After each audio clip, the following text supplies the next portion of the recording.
Hello കൂട്ടുകാരെ, ഇത് നമുക്ക് പഴുത്ത മാങ്ങ വെച്ചിട്ട് നല്ല ടേസ്റ്റി ആയിട്ടും അതുപോലെ വിശപ്പും ദാഹമൊക്കെ ഒരുപോലെ മാറ്റിയെടുക്കാൻ പറ്റുന്ന ഒരു നല്ല അടിപൊളി മാംഗോ മസ്താനി ഉണ്ടാക്കിയെടുത്താലോ. അപ്പോൾ പേര് കേൾക്കുന്നത് പോലെ ഒത്തിരി ബുദ്ധിമുട്ടുള്ള സംഭവം ഒന്നല്ല കേട്ടോ. മാംഗോ മസ്താനി എന്ന് പറയുന്നത് നല്ല ടേസ്റ്റി ആയിട്ട് ഉണ്ടാക്കിയെടുക്കാൻ പറ്റുന്ന ഒന്നാണ് ഈ ഒരു മാംഗോ മസ്താനി. അപ്പോൾ അതെങ്ങനെയാണ് ഉണ്ടാക്കിയെടുക്കുന്നതെന്ന് നോക്കാം. അതിനായിട്ട് നല്ല പഴുത്ത് നല്ല മധുരമുള്ള മാങ്ങ എടുത്ത് അതിൻ്റെ തൊലിയെല്ലാം കളഞ്ഞ് ചെറിയ പീസുകളായി കട്ട് ചെയ്തിട്ട് ഒരു മിക്സിയുടെ ജാറിലേക്ക് ഇട്ട് കൊടുക്കാം കേട്ടോ. പിന്നെ അതിലേക്ക് നമുക്ക് വേണ്ടത് പഞ്ചസാരയാണ്. പഞ്ചസാര വളരെ കുറച്ച് ചേർത്ത് കൊടുത്താൽ മതി കേട്ടോ. കാരണം നല്ല മധുരമുള്ള മാങ്ങയും അതുപോലെ ഐസ്ക്രീമും നമ്മളിതിലേക്ക് ചേർത്ത് കൊടുക്കുന്നതുകൊണ്ട് ഞാൻ 1 ടീസ്പൂണേ ചേർത്ത് കൊടുത്തിട്ടുള്ളൂ പഞ്ചസാര. പിന്നെ വാനില ഐസ്ക്രീം ഞാൻ 1 സ്കൂപ്പാണ് ഇട്ട് കൊടുത്തത്. നിങ്ങൾക്ക് വേണമെന്നുണ്ടെങ്കിൽ 1 2 നിങ്ങളുടെ ഇഷ്ടത്തിനനുസരിച്ച് കൂട്ടി കുറച്ച് കൊടുക്കാം കേട്ടോ. പിന്നെ നമുക്ക് പാല് ചേർത്ത് കൊടുക്കണം. പാൽ ഒത്തിരി കൂടേണ്ട ആവശ്യമില്ല, കാരണം കുറച്ച് കട്ടിക്ക് വേണം നമ്മളിതൊന്ന് അടിച്ചെടുക്കാനായിട്ട്.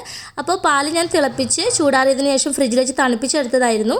അപ്പോൾ അത് ഞാൻ ഒഴിച്ചു കൊടുത്തിട്ട് കട്ടിക്ക് തന്നെ നമ്മൾ ഷേക്ക് അടിച്ചെടുത്തിട്ടുണ്ട്. ഇനി നമുക്കിത് സെർവിങ് ഗ്ലാസ്സിലോട്ട് മാറ്റാം.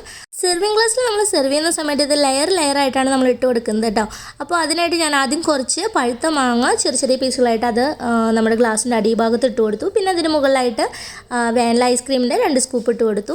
പിന്നെ അതിന് മുകളിലായിട്ട് ഞാൻ കുറച്ച് കാഷ്നട്ട് ചെറിയ പീസുകളായി കട്ട് ചെയ്താണ് ഇട്ട് കൊടുക്കുന്നത്. ഇപ്പോൾ ഇതിൻ്റെ കൂടെ നിങ്ങൾക്ക് മറ്റേതെങ്കിലും നട്ട്സ് ഇഷ്ടമാണെന്നുണ്ടെങ്കിൽ അതുകൂടി ചേർത്ത് കൊടുക്കാം കേട്ടോ ഈ ഒരു സമയത്ത്. പിന്നെ അതിന് മുകളിലായിട്ട് നമ്മൾ അടിച്ചു വെച്ചിട്ടുള്ള നല്ല സ്മൂത്തായിട്ടുള്ള ആയിട്ടുള്ള ഷേക്ക് നമുക്ക് ഒഴിച്ചു കൊടുക്കാം. അപ്പോൾ ഞാൻ ആ ഒരു ഷേക്ക് ഒഴിച്ചു കൊടുക്കുകയാണ്. അങ്ങനെ ഷേക്ക് ഒഴിച്ചു കൊടുത്തതിന് ശേഷം ഫുള്ളായിട്ട് ഒഴിക്കണ്ട കേട്ടോ. ഇതുപോലെ ഒരു 3/4 ഭാഗത്തോളൊക്കെ ഒഴിച്ചു കൊടുത്തതിന് ശേഷം അതിന് മുകളിലായിട്ട് നമുക്ക് വീണ്ടും ഐസ്ക്രീം ഇട്ട് കൊടുക്കാം. അപ്പോൾ ഐസ്ക്രീമിൻ്റെ അളവ് നമുക്ക് ഇനിയിപ്പോൾ ഷേക്ക് കുറച്ച് കുറവ് മതി. അതിന് മുകളിലായിട്ട് ഐസ്ക്രീം കുറച്ച് കൂടുതൽ വേണമെങ്കിൽ അങ്ങനെയും നമുക്ക് ലെയർ ആക്കാവുന്നതാണ്. എന്നിട്ട് അതിന് മുകളിലായിട്ട് വീണ്ടും നമ്മൾ മാങ്ങയുടെ ചെറിയ പീസുകൾ ഇട്ട് കൊടുക്കുക. അതുപോലെ കാഷ്നട്ട് ചെറിയ പീസുകളായിട്ട് കട്ട് ചെയ്തിട്ട് കൊടുക്കുക. പിന്നെ നമ്മൾ അതിലേക്ക് ചേർത്ത് കൊടുക്കുന്നത് ഗോൾഡനും ബ്ലാക്കും കളറിലുള്ള മുന്തിരിയാണ്. അപ്പോൾ ആ മുന്തിരി ചെറിയതായിട്ട് കട്ട് ചെയ്തിട്ടാണ് നമ്മൾ ചേർത്ത് കൊടുക്കുന്നത്. ഒരു പ്രത്യേക ടേസ്റ്റാണ് കേട്ടോ ഈ ഒരു മുന്തിരി ആ ഷേക്കിൻ്റെ കൂടെ മിക്സ് ചെയ്ത് കഴിക്കാനായിട്ട്. അപ്പോൾ ഇതുവരെ നിങ്ങളിങ്ങനെ മുന്തിരി ഒന്നും ഇട്ടിട്ട് കഴിച്ചിട്ടില്ല എന്നുണ്ടെങ്കിൽ ഒന്ന് ട്രൈ ചെയ്ത് നോക്കുക, നല്ല ടേസ്റ്റിയാണ്. പിന്നെ ടൂട്ടി ഫ്രൂട്ടി ഒക്കെ ഇടുന്നത് കണ്ടിട്ടുണ്ട്, പക്ഷേ എനിക്ക് ടൂട്ടി ഫ്രൂട്ടി അത്ര ഇഷ്ടമല്ലാത്തതുകൊണ്ടാണ് ഞാൻ ടൂട്ടി ഫ്രൂട്ടി ചേർത്ത് കൊടുക്കാതിരുന്നത്.